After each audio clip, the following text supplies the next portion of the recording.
जिम्मेदारियों से लदा बचपन। शनिवार था। सरकारी स्कूल में ड्राइंग की क्लास चल रही थी। कक्षा के अंदर एक अलग सी चहल पहल थी। कोई पेंसिल तेज कर रहा था, कोई रंगों के डिब्बे खोल रहा था।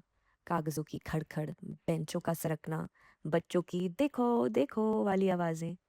किसी ने पेड़ बनाया था, किसी ने घर, किसी ने सूरज को इतना बड़ा रंग दिया था कि पूरी शीट चमक रही थी। टीचर ने बच्चों को ड्राइंग शीट बांटी। आज सब बनाओ और कलर भरो, उन्होंने कहा। और तभी मेरी नज़र कामिनी पर गई। कक्षा 4 की बच्ची, शांत स्वभाव, चेहरे पर मासूमियत, जैसे वो कम बोलती है पर बहुत कुछ देखती है।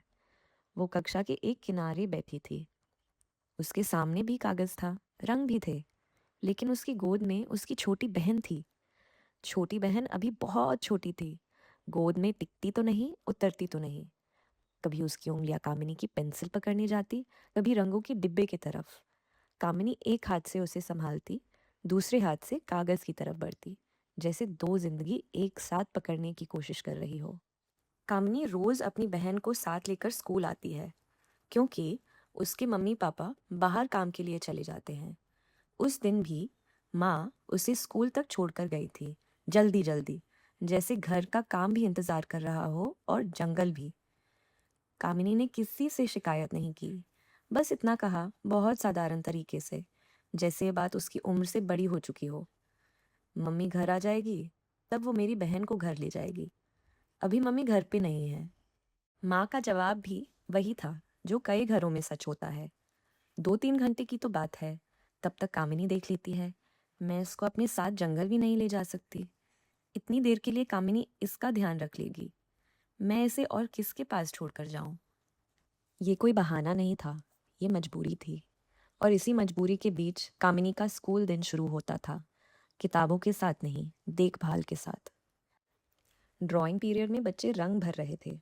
कोई हंसते हंसते अपनी शीट हवा में उठाकर दोस्त को दिखा रहा था, देख मेरा घर।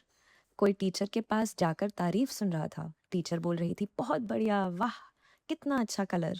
कामिनी के सामने कागज पड़ा था, सफेद, साफ, खाली। उसने पेंसिल उठाई। शायद पेड़ बनाना चाहती थी, या घर, या कुछ भी, बस अपना कुछ। लेकिन उसी क्षण छोटी बहन ने उसकी उंगलियों को खींच लिया। कभी पेंसिल छीन ली, कभी रंगों का डिब्बा उलटने लगी, कभी शीट पर हाथ मार दिया। कामिनी ने पेंसिल रोक ली, फिर बहन को संभाला, फिर कागज की तरफ देखा, फिर बहन के चेहरे की तरफ, फिर कक्षा की तरफ। उसकी आंखें बार बार कक्षा में इधर उधर जाती, जैसे वो पूछ रही हो, मेरे हिस्से का समय कहाँ गया? एक बच्चा अपना कलर भरा चित्र लेकर टीचर के पास गया, तारीफ मिली। दूसरा गया, तीसरा गया, और कामिनी बस अपनी बहन को ऊपर नीचे करती रही, ताकि वो रोए नहीं, गिर न जाए, कुछ उलट न दे। कामिनी ने बहुत देर बाद कागज पर एक छोटी सी रेखा खींची, बस एक। और उसी वक्त बहन ने उसके रंगों को पकड़ लिया, उंगलियों में, हथेलियों में, जैसे खेलना चाहती हो।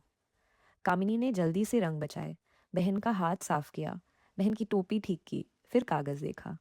वो रेखा अकेली थी, बाकी कागज खाली। लंच टाइम में बच्चे दौड़कर बाहर गए। किसी ने टिफिन खोला, कोई मैदान की तरफ भागा। खेल खेल में धूल उठी, हंसी उठी, शोर उठ गया। कामिनी वही रही।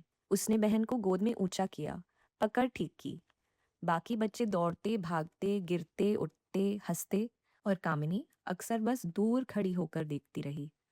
उस उम्र में देखना भी खेल होता है, लेकिन कामिनी के लिए देखना खेल नहीं था। वो चौकन्नी थी, जैसे उसके भीतर कोई अलार्म चल रहा हो। बहन को संभालना है। क्लास की आखिरी मिनटों में टीचर ने कहा, शीट जमा करो। कागजों की आवाज आई, रंगों के डिब्बे बंद हुए। बच्चे अपने चित्रों को ऐसे संभाल कर रख रहे थे, जैसे पुरस्कार हो। कामिनी ने अपनी बहन को थोड़ा ऊपर किया, उसकी पकड़ कस कर की, और फिर कागज को देखा, जैसे आखिरी बार सोच रही हो कि कुछ कर ले। लेकिन समय निकल चुका था। उसने अपना कागज उठाया। उस पर रंग नहीं थे, बस वही सफेद थी, और एक छोटी सी रेखा।